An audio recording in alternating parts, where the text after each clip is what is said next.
Hi, Neil Lazarus here. If you look at the newspapers in Israel today, all of the headlines are about one question. Is peace between Israel and Saudi Arabia imminent? Look, peace emerges when interests converge. The challenge is that the United States, Israel, Saudi Arabia, and the Palestinians all have different wants and goals. The question is, how do you make them fit together? Look, normalization has become a top priority for the three major people in the process: Biden, Netanyahu, and Saudi's Crown Prince. Where there's a will, there's a way. And I'm actually quite positive about the chances of peace being made. The Palestinians are always a question, but what we can see here for the first time, in contrast to the Abraham Accords, is that the Palestinians have asked the Saudis to look out for their interests. They're not boycotting, they're not sulking, but they want their voice heard.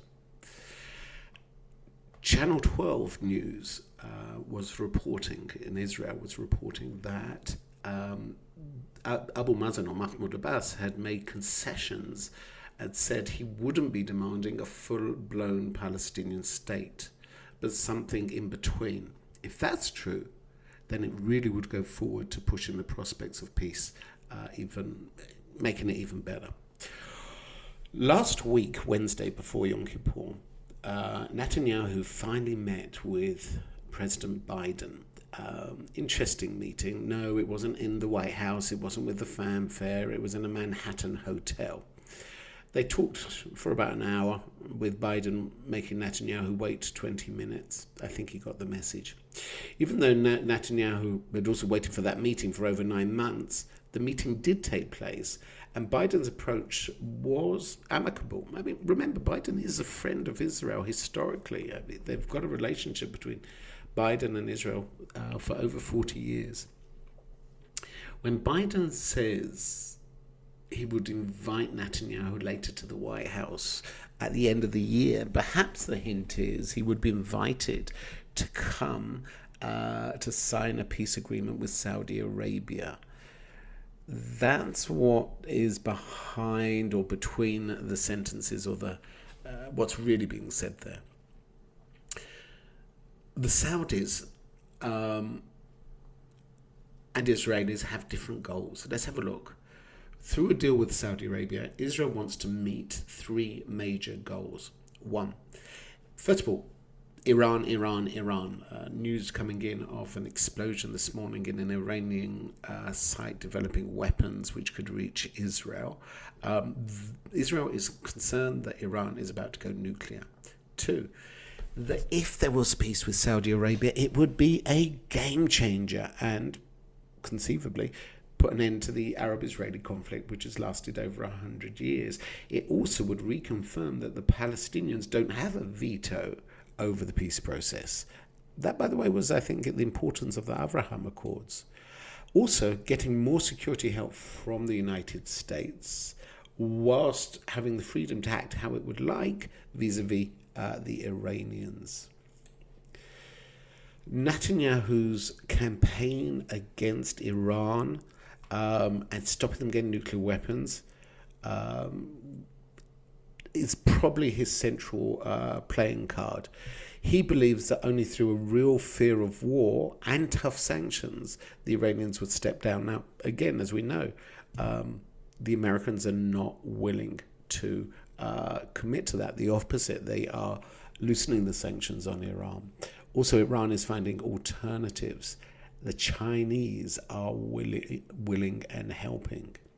Netanyahu said that, and I quote him, quote, "I think such a peace would be a long way to help end the Arab-Israeli conflict and bring peace between the Islamic world and the Jewish state."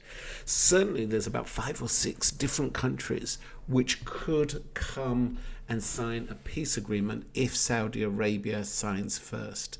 That's the big carrot, if you like, for the Israelis to make concessions. The Saudis and Americans want a deal that gives the Palestinians a voice. Now, we've got a problem because, as you remember, Netanyahu's government is not only Netanyahu, who I would argue is probably the more pragmatic voice in his coalition. He also has some very far-right elements, Ben Gvir being one, Smotrich being another. He's backed by the settlement movement. No one there is willing to make any concessions towards the Palestinians on land. Netanyahu, however, has said that he plays lip service. He says moving Israel and the Palestinians closer to a real peace could be helped by improving ties. The reality is peace possible with this coalition? Now, before you say no, I just remind you, one of the annoying facts is that the big peace processes that have been successful actually come from the right. If the right can sign something in Israel, then the left always agree with it. If the left sign it, the right will never agree with it. Take, for example, Egypt, for example.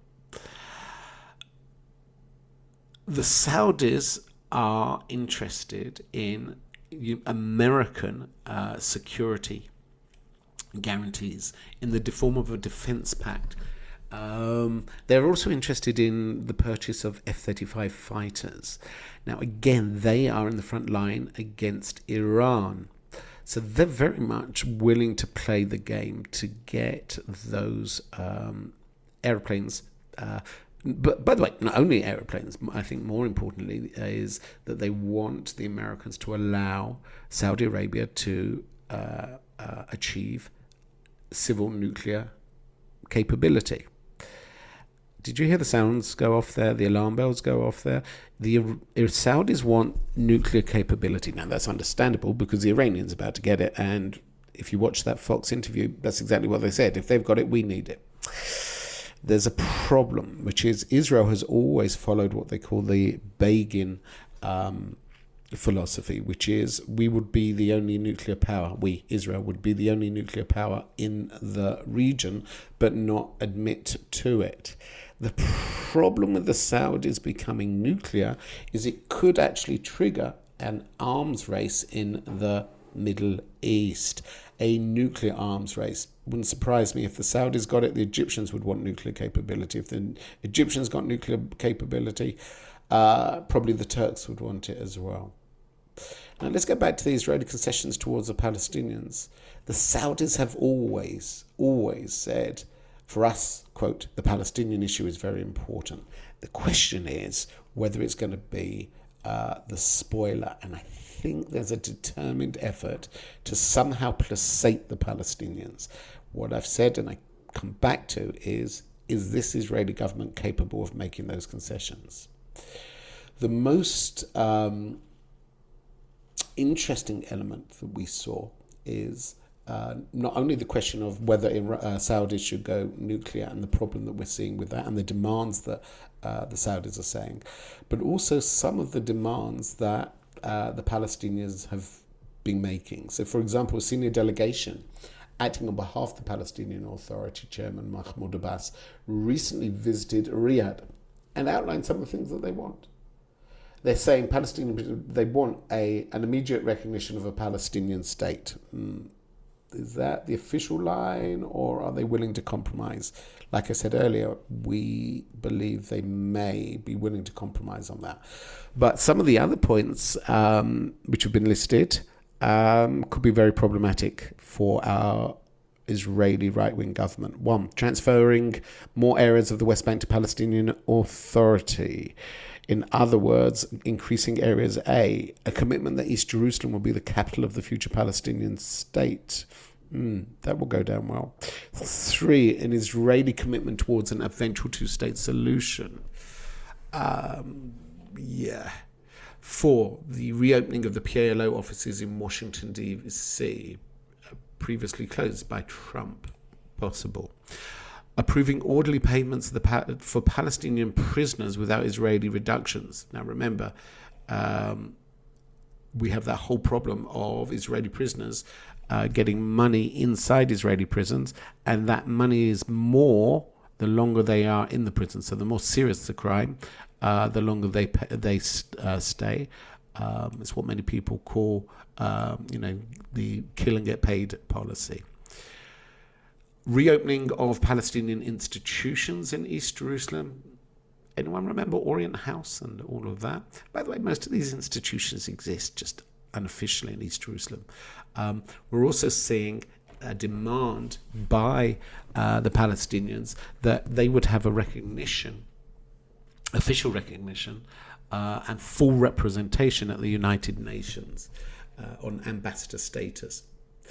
That I could see happening. Again, Israel wouldn't be exactly excited about that. The freezing of Israeli building in the new West Bank settlements, well, that will not happen under Smotrich or this government. That would collapse the government. And Palestinian building permits in Area C, which are under Israeli control. Again, I doubt that. So again, what we're seeing with all of these are major problems with the Israeli government, who would find it very difficult to concede under this coalition. Not sure, by the way, that Netanyahu would if he was left to his own devices. I mean, he had the Hebron Accords, so on and so forth. So that's where we are at the moment. If we believe MBS, Prince Mohammed bin Salman of Saudi Arabia, quote, every day we get closer to peace, well, time will only tell.